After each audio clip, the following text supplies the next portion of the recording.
Des relations compliquées. Le 24 mars dernier, Virginie Ledieu annonçait dans un communiqué transmis à l'agence France Presse que sa mère, Marion Game, était décédée la veille, à l'âge de 84 ans. Elle s'est éteinte jeudi en fin d'après-midi à son domicile en région parisienne. C'est dans la tendresse et l'affection des siens qu'elle est partie rejoindre les étoiles, avait-elle indiqué.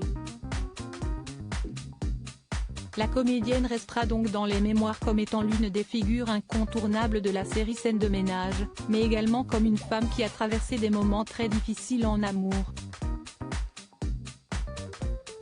Même si elle était très discrète sur sa vie privée, Marion Game avait évoqué ses relations amoureuses à de nombreuses reprises et n'avait pas manqué de faire part de son regret de s'être mariée avec Philippe Ledieu, en 1959. Dans les colonnes du magazine Gala, le 22 juillet 2015, Marion Game, qui a filé le parfait amour avec Jean-Claude entre le début des années 2000 et 2016, s'exprimait à cœur ouvert sur son premier mariage.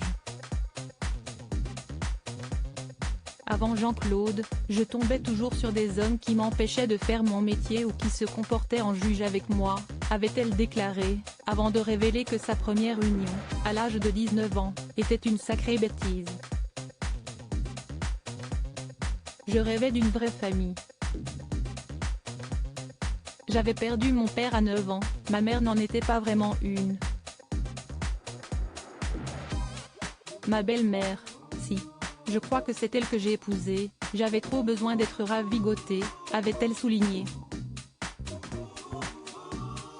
Ces tragiques décès de personnalités qui ont déjà marqué l'année 2023. Marion Game méfiante avec les hommes, il manipule dans les colonnes du magazine Nouvelle Vie.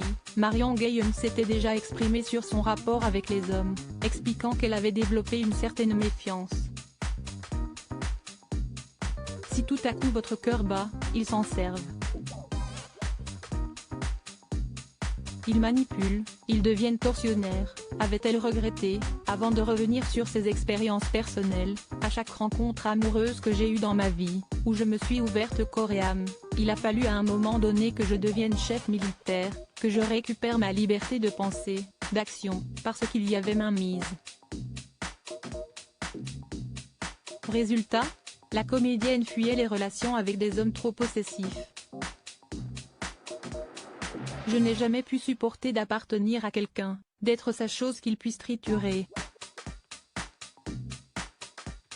Et je ne suis tombée que sur des hommes qui, sous prétexte qu'ils m'aimaient, faisaient main basse sur moi, avait-elle conclu. Article écrit en collaboration avec 6 Médias. Crédit photo, Christophe Clovis.